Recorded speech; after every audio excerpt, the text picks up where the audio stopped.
Section 213. Markandeya said, When O Yudhishthira, all this mystery of salvation was explained to that Brahmana, he was highly pleased, and he said, addressing the fowler, All this that thou hast explained is rational, and it seems to me that there is nothing in connection with the mysteries of religion which thou dost not know.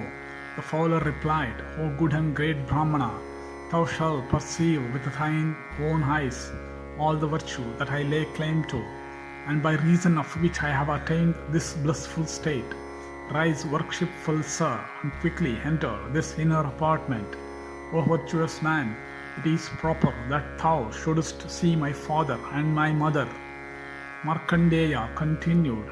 Thus addressed, the Brahmana went in and beheld a fine, beautiful mansion.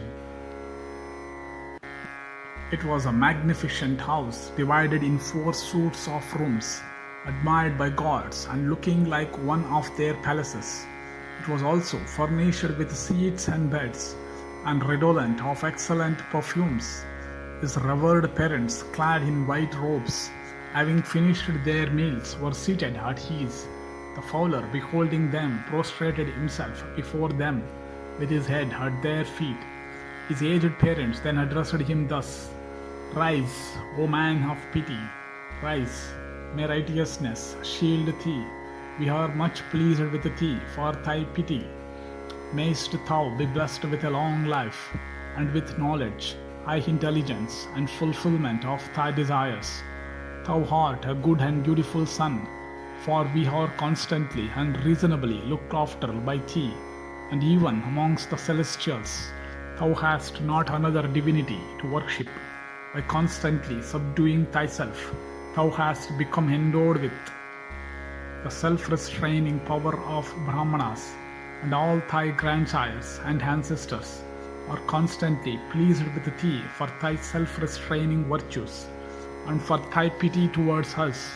In thought, word, or deed, thy attention to us never flags, and it seems that at present thou hast no other thought in thy mind, save as to how to please us.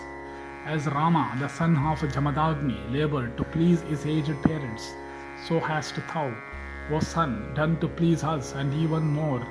Then the fowler introduced the Brahmana to his parents, and they received him with the usual salutation of welcome.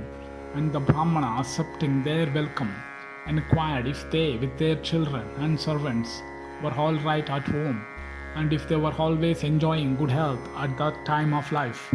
The aged couple replied, At home, O Brahmana, we are all right with all our servants. Hast thou, adorable sir, reached this place without any difficulty? Markandeya continued. The Brahmana replied, Yes, I have. Then the fowler, addressing himself to the Brahmana, said to him, These my parents, worshipful sir, are the idols that I worship. Whatever is due to the gods, I do unto them. As the 33 gods with Indra at their head are worshipped by men, so are these aged parents of mine worshipped by me. As Brahmanas exert themselves for the purpose of procuring offering for their gods, so do I act with diligence for these 2 idols of mine. These, my father and mother, O Brahmana, are my supreme gods, and I seek to please them always with offerings of flowers, fruits, and gems. To me they are like the 3 sacred fires mentioned by the learned, and O Brahmana, they seem to me to be as good as sacrifices or the 4 Vedas. My 5 life-giving heirs, my wife and children and friends are all for them dedicated to their service, and with my wife and children I always attend on them. O good Brahmana, with my own hands I assist them in bathing and also wash their feet and give them food, and I say to them only what is agreeable, leaving out what is unpleasant. I consider it to be my highest duty to do what is agreeable to them, even though it be not strictly justifiable. And O Brahmana, I am always diligent in attending on them, the 2 parents, the sacred fire, the soul, and the spiritual preceptor, These 5, O good Brahmana, are worthy of the highest reverence from a person who seeks prosperity.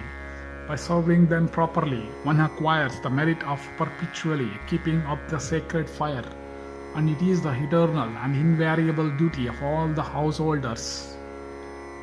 Thus ended section 213 in Markandeya-Samasya Parva of the Vana Parva.